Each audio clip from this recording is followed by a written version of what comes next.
اس کے بعد تابعین کا، ائمہ مجتہدین کا، محدثین کا، علماء کرام کا، جو زمانہ نبوی کے بعد سے لے کر آج تک جو طور طریقہ ترتیب خلافت ہے ہم اسی کو مانتے ہیں، لیکن اہل بیت کی محبت سے غافل ہو جانا، چھوڑ دینا، دور رہنا، یہ وفا نہیں ہے، یہ وفا نہیں ہے۔ اس لیے حضور کے اس فرمان کے مطابق جو ایک صحابی سے فرمایا، کسی اور صحابی سے نہیں فرمایا، فرمایا علی تیری وجہ سے 2 گروہ ہلاک ہو جائیں گے، علی تیری وجہ سے 2 گروہ ہلاک ہو جائیں گے، ایک وہ جو تیرے ساتھ محبت میں بڑھ جائے گا، اور ایک وہ جس کے دل میں تیرا بغض عداوت ہوگی۔ اللہ کی قسم 14 صدیوں پہلے حضور نے جو ارشاد فرمایا، 14 صدیوں کے بعد ہم اپنی آنکھوں سے دیکھ بھی رہے ہیں اور سن بھی رہے ہیں۔ حضرت علی کو بڑھا کر کسی نے کہا خدا ہے معاذ اللہ، کسی نے کہا تم تو انبیاء کی بات کرتے ہو، معاذ اللہ ہم تو انبیاء سے بھی حضرت علی کو افضل مانتے ہیں۔ کتنا بڑھایا، کس قدر بڑھایا۔ اب ہمارا عقیدہ یہ ہے، آپ عالی مرتبت ہیں، آپ عالم ربانی تھے، آپ قرآن کو جتنا سمجھتے تھے وہ آپ کا ہی خاصہ ہے۔ میں پڑھ رہا تھا، آپ فرماتے ہیں یہ آپ کا دعویٰ ہے، کسی اور صحابی نے یہ دعویٰ نہیں کیا، کہا مجھ سے پوچھو، مجھے قرآن کی ہر آیت کا علم ہے، یہ کب نازل ہوئی، کس موقع پہ نازل ہوئی، کہاں نازل ہوئی، دن کو نازل ہوئی یا رات کو نازل ہوئی یا میدان میں نازل ہوئی یا پہاڑوں پہ نازل ہوئی، یہ آیت کہاں نازل ہوئی اور کس کے حق میں نازل ہوئی۔ فرمایا مجھے ہر بات کا علم ہے۔ نعرہ تکبیر، اللہ، نعرہ رسالت، نعرہ حیدری، تاجدار ختم نبوت۔ مجھے ہر بات کا علم ہے، یہ صرف آپ کا دعویٰ اور آپ ہی کا ارشاد گرامی۔ ذرا آپ غور سے سنیں، سیدنا میں ایک فیصلہ بھی سناتا چلا جاؤں۔ حضرت عمر بن خطاب کے دور میں مقدمہ ہوا ایک عورت کے حوالے سے کہ اس سے غلطی ہو گئی، بچہ ہو گیا، گواہوں نے گواہی دے دی اور اس نے بھی اعتراف جرم کر لیا۔ حضرت عمر بن خطاب رضی اللہ تعالی عنہ نے بھی فیصلہ کر دیا کہ اس کو سزا دی جائے، سزا دی جائے۔ بعض نے کہا کہ بچہ پیٹ میں تھا، یہ واپس جا رہے تھے، سیدنا علی المرتضی رضی اللہ تعالی عنہ، سب کہو رضی اللہ تعالی عنہ، صحابہ کا نام جب لیا تو جائے تو یہ کہا کرو، اس کا معنی کیا ہے؟ اللہ اس سے راضی ہے، یہ معنی ہے، اور اس میں کوئی شک نہیں۔ میرے نبی کے صحابہ سے اللہ کیا ہے؟ راضی ہے، اور آپ تو ہستی بڑی عظیم ہے، آپ کا تو بڑا مقام اور مرتبہ ہے۔ چلو راستے میں ملے، پوچھا کیا فیصلہ ہوا؟ آپ کو پہلے پتا تھا؟ کہا امیر المومنین نے فیصلہ کیا ہے کہ اسے سزا دی جائے، پتھر مارے جائیں، سنسار کیا جائے۔ آپ تشریف لے گئے، اور میں امیر المومنین آپ نے جو فیصلہ کیا ہے وہ صحیح نہیں کیا۔ بھائی علی، عورت اعتراف جرم کر رہی ہے، گواہوں نے گواہی دے دی ہے، کیا پھر بھی میرا فیصلہ ٹھیک نہیں ہے؟ فرمایا ہاں۔ آج کوئی حاکم وقت صحیح بات سننے کے لیے تیار نہیں ہے، کوئی تیار نہیں ہے، کوئی پیر صاحب، مولانا صاحب، کوئی بندہ۔ اتنا بڑی شخصیت حضرت عمر بن خطاب نے فرمایا بھئی علی آپ پھر بیان کرو اگر میرا فیصلہ درست نہیں ہے. کہا قصور ماں کا ہے پیٹ کے بچے کا نہیں ہے. جب آپ سنسار کریں گے تو بچہ بھی مر جائے گا. فرمایا پھر کیا کیا جائے؟ کتنا خوبصورت فیصلہ.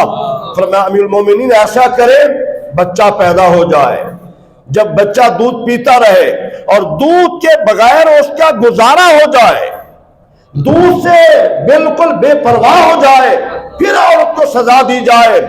سیدنا عمر بن فاروق نے برا نہیں منایا بلکہ کیا فرمایا, لولا علی لہلک عمر, اگر آج علی نہ ہوتے تو عمر ہلاک ہو جاتا. عمر کا فیصلہ ٹھیک نہیں تھا, فیصلہ علی کا ٹھیک ہے. نعرہ تکبیر, نعرہ رسالت, ہر صحابی نبی, نعرہ حیدری. ذرا آپ غور فرمائیں, اور آپ کے اتنا خوبصورت فیصلے ہیں.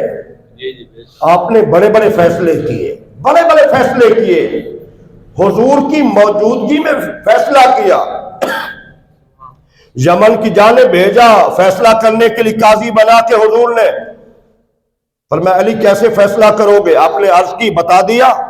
حضور نے سینے پہ ہاتھ رکھا.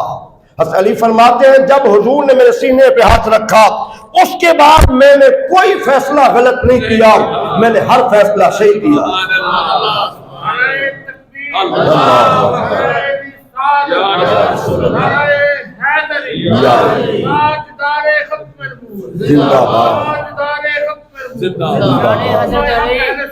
زندہ باد.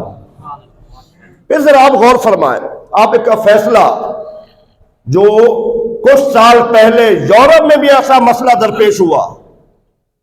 مسئلہ درپیش یہ ہوا کہ رات کی تاریکی, ایک گھر, دو عورتیں, اتفاقاً اللہ کی مشیت دونوں کے ہاں رات کو بچے کی ولادت ہو گئی. ایک کے ہاں بیٹی اور دوسرے کے ہاں بیٹا, دوسرے کے ہاں بیٹا اور ایک کے ہاں بیٹی. صبح ہوئی تو دونوں دعوے دار بیٹا میرا ہے, بیٹی کے متعلق نہیں, دونوں کہیں میرا بیٹا ہے, دوسری کہیں میرا بیٹا ہے. جھگڑا بڑھ گیا, اختلاف بڑھ گیا, اور یہ فیصلہ سیدنا علی المرتضیٰ کی خدمت میں پیش کیا گیا. بھئی علی رات کے اندھیرے میں دو عورتوں کے ہاں ولادت ہوئی, ایک کے ہاں بیٹی دوسرے کے ہاں بیٹا. اب دونوں عورتیں دعوے دار ہیں کہ بیٹا میرا ہے. تو آپ نے ارشاد فرمایا ایسا کرو کہ دونوں عورتیں اپنے سینے سے برابر کی شیشی میں دودھ نکالیں. ذرا غور کرنا, ذرا سبحان اللہ, برابر کی شیشی میں دودھ نکالے.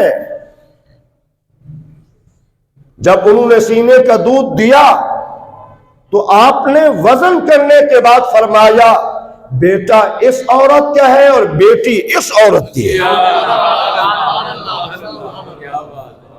اس فیصلے نے صحابہ کرام کو بھی حیران کر دیا. اللہ اکبر کبیرہ, دم کر دیا کہ دودھ سے آپ نے اتنا بڑا مسئلہ حل کیا ہے.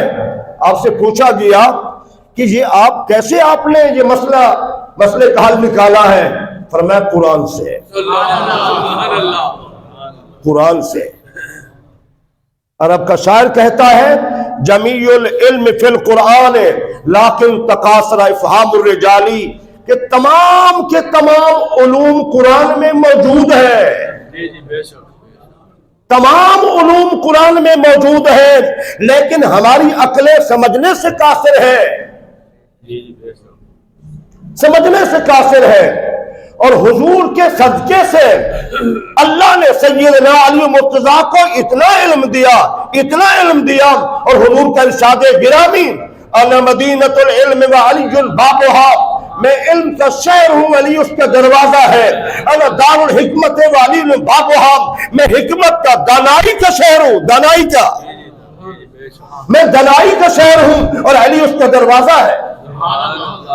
یہ ساری اسی کی برکتیں تھیں, یہ سارا اسی کا فیض تھا.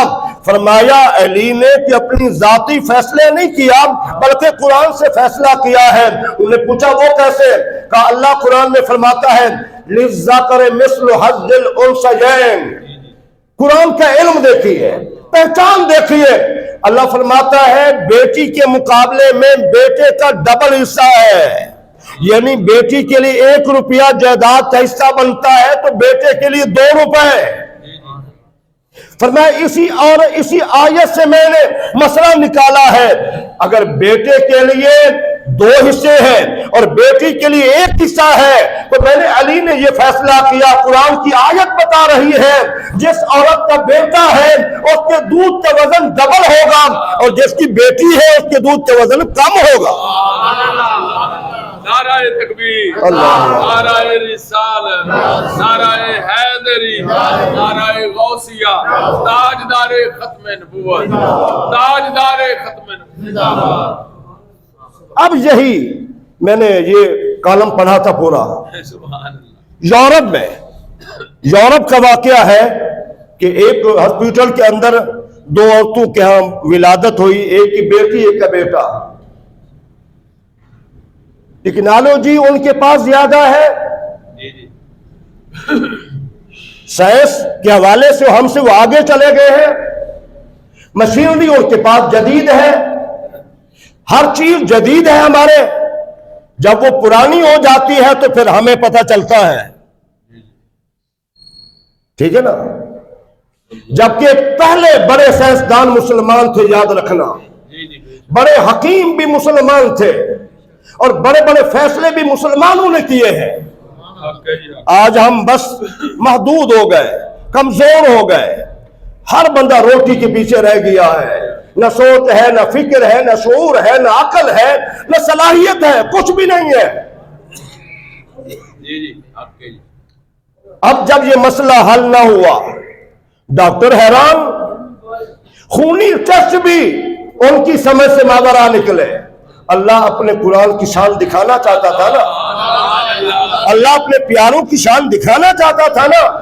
جہاں تمہاری سائنس کام نہ کرے، جہاں تمہارے ڈاکٹر کام نہ کر سکے، جہاں تمہارے ٹیسٹ فیل ہو جائے. اب جب مسئلہ حل نہ ہوا، بڑے حیران، ان کا کوئی بندہ ڈاکٹر بڑے سے بڑا مسئلہ حل نہ کر سکا. انہوں نے پھر مسلمانوں کے ایک مسلم ڈاکٹر سے رابطہ کیا تو اس نے کہا یہ تو کوئی بڑا مسئلہ نہیں ہے، یہ تو کوئی بڑا مسئلہ نہیں ہے. اور ان کی نظر میں قرآن کی آیت بھی تھی اور ان کی نظر میں سیدنا علی مرتضیٰ کا فیصلہ بھی تھا. یہ چند سال پہلے کی بات ہے. وہی طریقہ، اللہ اکبر کبیرہ، قربان جائیے سیدنا علی کی ذات گرامی پر، وہی طریقہ جو آپ نے تقریباً 14 صدیاں پہلے استعمال کیا تھا، اس مسلم ڈاکٹر نے وہی طریقہ اپنایا. کہا یہ دودھ، یہ بیٹا اس عورت کا ہے اور یہ بیٹی اس عورت کی ہے. تو ان تینوں خلفاء کے دور میں چیف جسٹس آپ تھے، ہر بڑے سے بڑا فیصلہ آپ فرمایا کرتے تھے. لیکن قرآن نے کئی عظمتیں ان کی بیان کی ہے. تراہم رکعا سجدا، تو نے دیکھے گا رکوع کرتے ہوئے، سجدہ کرتے ہوئے، اللہ کا فضل تلاوت کرتے ہوئے. سیدنا علی المرتضیٰ کمال درجے کی عبادت گزار تھے. آج تو ان کے ماننے والے، محبت کرنے والے، سینہ گرم کرنے والے، انہوں نے 5 کی 3 کر دی ہے، 2 اکٹھی کر لی ہیں اور وہ بھی اکثریت نہیں پڑھتے. روزے سے کمال درجے محبت تھی، روزہ ان میں بہت کم ہے. قرآن سے علی کو کمال درجے محبت تھی. یہ حدیث طیبہ ذرا غور سے سنے، اپنا ایمان تازہ کرے. حضور نے ایک دن ارشاد فرمایا علی مع القرآن والقرآن مع علی لا یفرقان حتی یرد الحوض.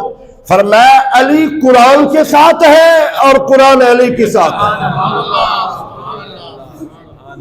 میرے بھائیو، کس